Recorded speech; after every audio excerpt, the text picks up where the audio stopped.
Cek. Halo sobat anime, guys lagi dahsyat. Dan seperti biasa, yang mau ngasih gua kopi bisa banget lah baca di deskripsi. Dan yang lainnya juga tolong dibantu like dan juga komen aja. Dan seperti biasa gua bakal ingatin channel ini udah update. Siapa lagi jika bukan Cogan RT1. Tapi di sana gua bakal bahas geopolitik dan juga militer ya cuy. Karena Dolkun, waduh, komik nggak bisa lagi cuy. Kena Dolkun, jadi gue upload yang agak sedikit berbeda. Dan jika kalian menyukainya, silakan tolong dibantuin like dan juga komen aja. Tapi jika enggak apa-apa, enggak masalah. Linknya ada di deskripsi. Oke, yuk langsung aja kita gaskan. Review sedikit dari part sebelumnya. Saat ini Shilang pada akhirnya dia berhasil menaklukkan keluarga yang ada di tempat ini. Bahkan saat ini dia mengirimkan seorang gadis untuk tidak membiarkan satu orang pun keluarga dapat pergi dari tempat ini. Sedangkan di sudut lainnya, saat ini Shilang dia telah berhasil menaklukkan dan mengepung seluruh anggota keluarga yang ada di kota ini, yang membuat di sini orang ini dia pun benar-benar kesal ketika dia telah dikalahkan oleh Shilang. Dan dia juga bertanya bagaimana caranya Shilang berhasil menaklukkan kerajaan Qian. Tapi untuk Shilang, dia pun mengatakan, "Hei, apakah itu masih penting?" Ucap dari Shilang yang membuat orang tua ini dia pun sadar kalau ya nggak penting juga sih. Di sini dia juga tahu kalau dia akan berakhir. Tapi di sini dia juga mengatakan kalau pasukan keluargaku masih kuat. Keluargaku juga memiliki kastil yang sangat kokoh, besar, dan tentunya tidak akan mungkin dapat ditembus. Bahkan dengan 10.000, 20.000, 30.000, ataupun 40.000 sekalipun hingga 50.000 pasukan kalian nggak akan mungkin dapat menembus benteng yang dimiliki oleh keluargaku. Karena benteng dan juga mansion yang dimiliki oleh keluarga sungguh sangat kokoh. Kami memiliki makanan, minuman yang dapat bertahan hingga bertahun-tahun. Ucap dari orang tua ini. Tapi untuk Shilang nggak peduli dengan apa yang diucapkan oleh orang tua ini. Di sini Shilang hanya memberikan dua opsi. Mau mengakhirinya sendiri atau mau dibantu. Ucap dari Shilang yang membuat orang tua ini, ya dia juga tahu kalau dia nggak bisa ngapa-ngapain lagi, dan dia hanya bisa menjerit dan dia bisa raung, marah, murka dengan apa yang dilakukan oleh Shilang. Tapi pada akhirnya dia pun mengikuti apa yang diminta oleh Shilang dan dia memutuskan untuk dapat menyelesaikannya sendiri, yang tentunya hal itu mengakhiri pertempuran di kota ini, di kabupaten ini, yang tentunya membuat Shilang dia menang telak. Dan di sini Shilang dia juga di hadapan seluruh pasukan keluarga yang telah tertahan, meminta kepada mereka untuk menyerah dan diampuni atau mereka memutuskan untuk dapat melawan, yang membuat pasukan keluarga di sini mereka semua saling pelangak pelongok dan pada akhirnya mereka memutuskan untuk dapat menyerah, yang membuat Shilang dia pun tersenyum dan dia meminta kepada mereka semua untuk dapat berlutut. Dan ketika mereka semua berlutut di sini Shilang dia pun mengatakan sangat amat menyenangkan melihat kalian semua berakhir dengan berlutut. Ucap dari Shilang. Dan di sini Shilang dia meminta kepada pasukan miliknya untuk segera menghukum mereka semua. Dan benar saja di sini pasukan kerajaan Qian mereka benar-benar menghukum seluruh pasukan keluarga tanpa belas kasih. Dan di sini Shilang menghancurkan mereka semua. Walaupun mereka semua sebelumnya telah memutuskan untuk menyerah, tapi untuk Shilang gak perlu orang-orang seperti ini. Karena keluarga dosanya udah terlalu banyak, jadi dia harus segera dihukum. Dengan begitu maka habis sekitar 20.000 pasukan keluarga di tempat ini. Dan setelah itu semua selesai, di sini Shilang dia pun pergi menemui Zhang Choi dan dia melihat kalau ternyata Zhang Choi, waduh, benar-benar chaos. Wah, banyak coret di mana-mana dan membuat Shilang sadar betul kalau Zhang Choi kondisinya juga agak sedikit mengkhawatirkan. Tapi memang ya nggak bahaya juga sih, nggak sampai mengancam hidupnya. Dia masih dapat diselamatkan. Dan di sini Shilang setelah dia memberikan beberapa obat dan juga perawatan Zhang Choi, dia akan baik-baik saja. Di sini Shilang dia juga bertanya kepada Putri Ningyi siapa yang merawat Zhang Choi sebelumnya. Dan untuk Putri Ningyi dia pun mengatakan kalau dialah yang melakukannya. Wow, mantap, good job, ucap dari Shilang. Dan untuk Zhan Shun dia pun mengatakan kalau ini semua adalah salah dirinya. Dia mengatakan kalau dia nggak berguna dan bla bla bla bla. Pokoknya dia menyalahkan dirinya sendirilah. Tapi untuk Shilang dia mengatakan enggak, ini semua adalah kelicikan dari keluarga nggak ada hubungannya dengan dirimu, ucap dari Shilang. Dan setelahnya kini Shilang dia pun berkeliling kota dan dia melihat kalau ternyata kota waduh hancur porak-poranda hingga membuatnya pun sadar betapa ngerinya pertempuran yang ada di kota ini. Ucap dari Shilang, ini sangat mengerikan, chaos. Wah, sepertinya harus dibangun ulang semua dah, ucap dari Shen Lang. Dan hal itu pun dibenarkan oleh Putri Ningji yang muncul ikut entah dari mana. Dan di sini Xiang juga mengatakan kalau seluruh rakyat dan juga pasukan telah bersatu, yang membuat rakyat yang ada di kota ini mereka semua pasti akan bergabung dengan Yue, bersumpah setia kembali kepada Yue. Dan hal itu pun dibenarkan oleh Putri Ningji. Namun di sini Putri Ningji dia juga mengatakan kalau saat ini kota sebelah yaitu kota Xueling saat ini masih terdapat 8.000 pasukan milik warga Su.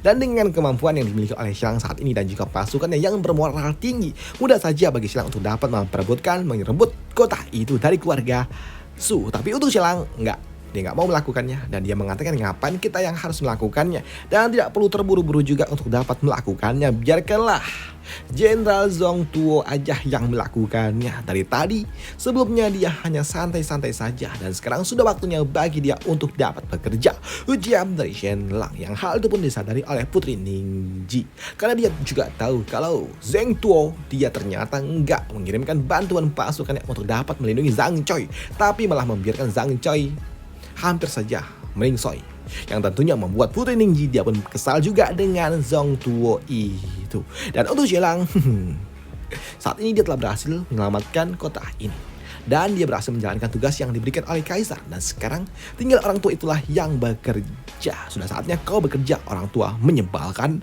ucap dari Shen Lang. Tapi untuk Putri Ningji dia pun juga penasaran kepada Shen Lang, bagaimana Shen Lang bisa menaklukkan kerajaan Qian hanya dengan 200 pasukan doang. Tapi untuk Shen Lang mau tahu aja, nggak perlu tahu juga. Di sini Shen Lang dia pun enggak ingin memberitahukannya kepada Putri Ningji. Ngapain aku kasih tahu dia? Lagi pula dia bukanlah wanita yang bisa dicocol. Jadi buat apa? Pikir dari Shen Lang yang mengabaikan Putri Ningji, yang tentunya membuat Putri Ningji dia pun bingung kenapa Shen Lang kok diam. Waduh.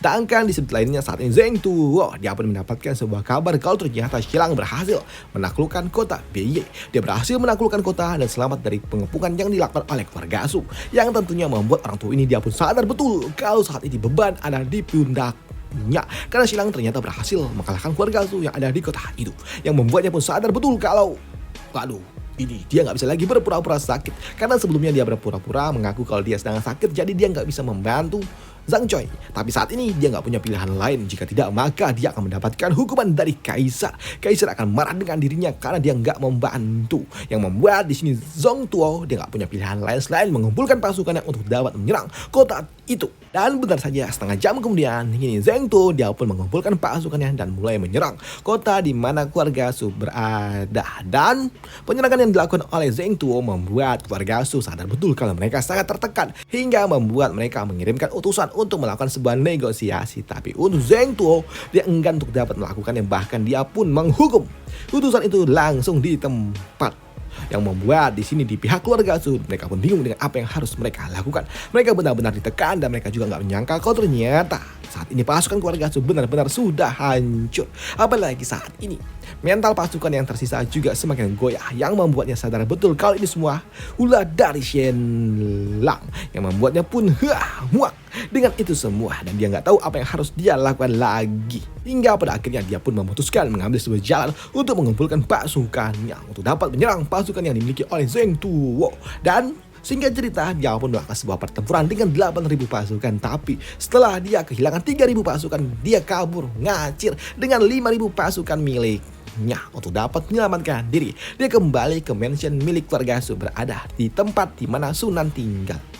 Sedangkan di sisi lainnya saat ini si bocah tengi ini dia pun bingung. Ketika dia membuka matanya dia terikat dari segala sisi, dan itu membuatnya pun bingung dengan apa yang sebenarnya terjadi. Padahal sebelumnya ketika dia sadar dia sedang mencoba untuk dapat melarikan diri, tapi kenapa dia malah tertangkap. Tapi di sini dia juga tahu ini semua Shen Lang ketika Shen Lang muncul tepat di hadapannya. Dan untuk Shen Lang di sini dia mengatakan, Su Jianyan, ketika kita berada di ibu kota, kau memimpin pasukanmu untuk dapat menyerang keluarga Jinku. Kau bahkan memimpin orang untuk dapat menyingkirkan beberapa pasukan milikku dan membakar villa milik keluarga Jin. Dan sekarang, ketika aku meninggalkan ibu kota, aku telah bersumpah kalau aku akan membalaskan dendamnya, ucap dari Shen Lang.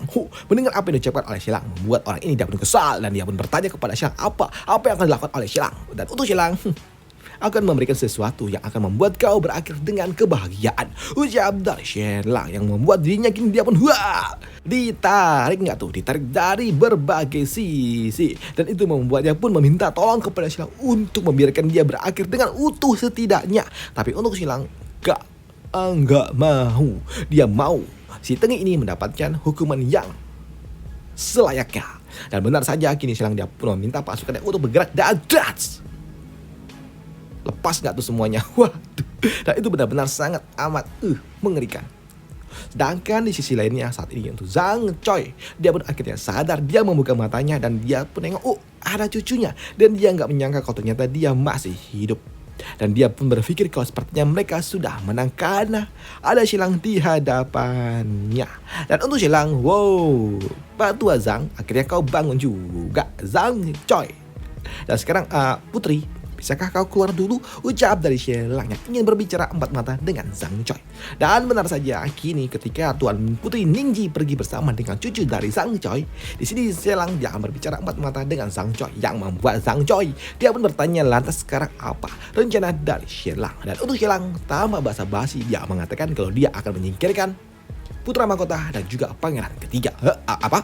Mendengar hal itu tentunya membuat Zhang Shun dia pun kaget ketika dia mendengar Shenlang mengincar keluarga kerajaan.